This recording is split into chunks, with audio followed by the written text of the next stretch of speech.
Kana ganing makita namo ang smile sa usa ka pasyente after nimo gitabangan niya mo smile na siya nimo kana murag ambot di juga kasabot sa imong feeling pero nindot jud kay na siya nga feeling unta ang nurses diri sa Pilipinas is ma-appreciate na jud siya, well compensated mga ana niya kung matagaan na eksakto nga mga trainings or mga equipments para sa intawon igtabang namo sa tao mas sayon pa namo matabangan. May ubang tao nga makita lang ta, happy na sila. So kung surrender ta, kung di na ta nila makita, una-una ang epekto, di na ta niya makita, katong sa pod ka tao, mag-uol na po to siya. So para sa kanang nawato ka na paglaom, laban na siya ta.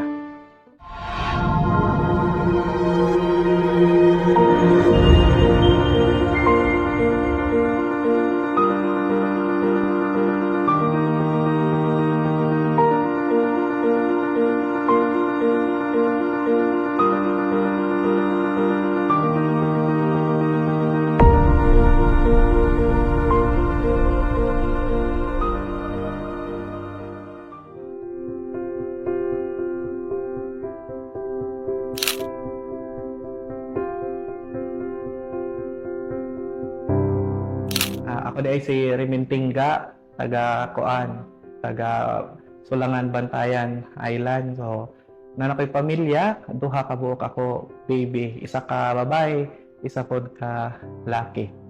So, usap pod ko ka nurse. Ang nurse naman simple naman jud mig kalipay, makakaon kami, duty malipay naman. Pero isa jud sa pinaka makapalipay namo is kana ganing makita namo ang smile sa usa ka pasyente. Kana murag ambot di juga kasabot sa imong feeling pero nindot jud kay na siya nga feeling, especially kanang pila na ka years magsugat mo niya ingnon kanya hala sir ikaw ba itong nitabang nako, ikaw ba itong nagpaanak sa ako baby niya, ikaw wala kay idea pero sila maka-remember jud nimo, usa jud nga makapalipay namo as a nurse. Mostly sa nurses underpaid, diba? Dili jud wa jud sakto amo pang sweldo. Next, kung sa isla ka ma-assign ang imong mga gamit dito for example sa hospital dili kompleto, kulang kaayo. So napo times nga ikaw mismo mukuot kag kwarta para lang ihatag sa kanang pasyente, para lang jud siya para sa pasyente wa siya makaon, so ikaw magpalit og pagkaon para niya. Dayon to ang usapod ang transportation, di kay dili man tanan panahon nindot ang panahon, dili tanan hapsay. So kung magbati ang panahon niya ang pasyente bati pod, dako jud mo chances mamatay na lang ka dito. First time nako nga na-assign sa usa ka hospital, nga nag-graduate na jud go dito ko sa hospital, nako gipaanak na kuan na mama nya sa Islam ang dili uso ang ultrasound. So dili ka kabaw kung unsay maguna, ulo ba, lubot or tiil. Katong time ang naguna sa bata, ang naguna is ang tiil. Nya wala pa jud ko ka-try og paanak kanang tiil gani. Moto di jud ko kalimot ato kay ako ra isa mismo ang nagpaanak. Naka-remember ako sa gitudlo sa ako amiga na OB sa previous kong kitabahuan nga naon siya. So kato na-manage pod nako kaloy sa Ginoo, safe ra pod ang baby. Antong karon Nakita kami sa baby niya, iya gyapon ko ano, kanang mutagad gyapon ng ang mama ba. Nga malipay siyang makita nako. Nakabantay nami nga na something niya. Pero kana laging denial ta di jud mo angko na ingana. Although kami nami idea nga si Rems is kana autism. So katong the night sa ko birthday which is July man to siya. Dito jud ako nga murag night si something sa Rems.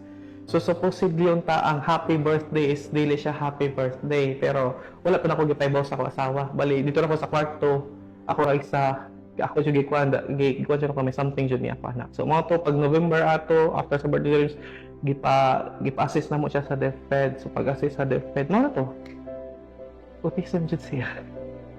Lisod jud kay siya mamay kay sila magud na kasi nga pagkatao is dili siya nimo matagna kung sa ibuhaton ba di, unlike sa kanang mga normal na bata nga kabaw ka nga kani siya dili siya musaka sa stairs. Si Rems manggod is hilig ka siya stairs. So ako kuyawan is what if ikato sa taas mulukso nya ang dito ang kumakato mo sa mo balay wala na mi kanang mga ingana mga figurines, wala mi ana kay anytime iya man ilabay kung ma-excited na siya iya man siya ilabay. Then ang TV namo mga ikatulo na nga TV ang naguba kay kung ma-excite siya iya man siya bunalan. Then napajud ka nang matumig malls, diba normal ya. si Rems kay mukalitrag hilak, mukalitrag syagit niya. Siyempre, ang ubang tao nga wala pa kabaw nga, ingana din ako bata, ingana din ang pagkakasi nga bata, is tan-awon ka, which is, wala po daya sa amo part. Pero, wam ko'y mabuhat, kay ako man sa anak, di siya pwede na ko nga, kasagdara po na ako, di man siya ingana.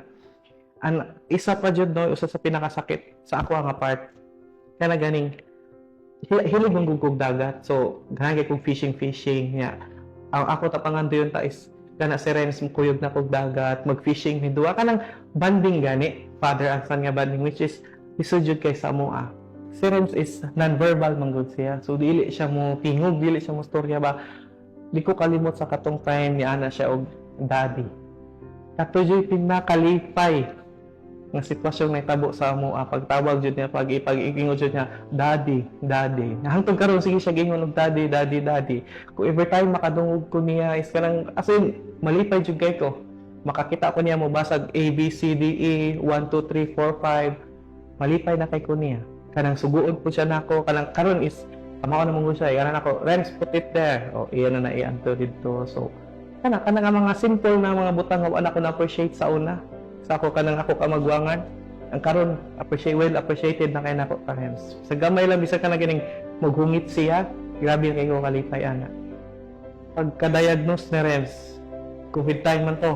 Markugno ang ako kalibutan lagi. Wala ko kabawa sa ko'y buhaton. Di pa jud stable ako trabaho ato nga time. Kuan pa jud ko ato contractual or JO every 1 year ang kuan. So pagkabaon ako anak ko, isa naman ako buhaton. Mag-unsa naman lang sa Renz kung wala na ko'y trabaho. Bisag karon gani nga nadawat na siya nako na pagyapoy times nga maluya ko, magtangan ko tay paglaom. Pero halig ra mangugos Ginoo. Katong times nga na-end gani mi sa contract katong sa mga district hospitals gipang tanggal ang mga nurse kato na-appeal ko ato sa kuan so gitawag na mga fallen angels so na-appeal mi ato na so kato nga time ako misis is buntis 8 months buntis ka Renz so pagkuan nato is pagkatanggal nako wag nahugno ko gamay pero niadto mo gud ko atong church nagkuan ko ba kanang nibisita ra gud ko ato niya nang ayo ra ko lamdag gikan sa Ginoo so nagpray ko so mo to murag na hunghong na ko nga kaya ra jud na nimo so kato nga incident hangtod karon mo jud na permiyang ako una-hunaon nga kaya ra jud ni siya nako unta ang nurses diri sa Pilipinas is ma-appreciate na jud siya well compensated mga ana niya kung matagaan na eksakto nga mga trainings or mga equipments para sa in town, igtabang na mo sa tao, mas sayon po na mo mantabangan. Sa akong mga kakuyog sa trabaho, no, laban lang dyan ta. Dili tanan panahon, wata nila gi-appreciate. Ma-appreciate ra gyapon. Actually, may mga dagang tao nga na-appreciate, nagi-appreciate ta. I-continue lang dyan nato, ang gitawag nato nga altruism. Ito ba itong term? O ka na ganing paghatag og tabang nga di na ta magkinahanglan or dili wa ta nag-expect nga tabangan tag magbalik. So yan so i-continue lang na nato kay although gamay ra nato tabang sa ilaha pero para nila dako na jud kay na siya. So sa mga pamilya or sa mga ginikanan no, hindi kayo nag-iisa. Kung may times ma-feeling ninyo na ganahan na mo surrender, pwede ra jud mo mga igtabang sa Ginoo. Ask sa Ginoo kay mo tabang ra jud na siya. Tawag-tangan naman sa kong paglaom. Okay ra jud na siya nga for a short time mo pahuway pero dili jud ta dapat mo surrender. Kung sa ato part sakit na siya, kung sa ato part kapoy na ato lang siya hunaw-naon, natay ubang tao nga nagsalig nato. May ubang tao nga makita lang ta, happy na sila. So kung mo surrender ta, kung di na ta nila makita, unaw na ang epekto. Di na ta niya makita, katong sa pod ka tao, mag-uol na po to siya. So para sa kanang nawato ka na paglaom, laban ra jud ta.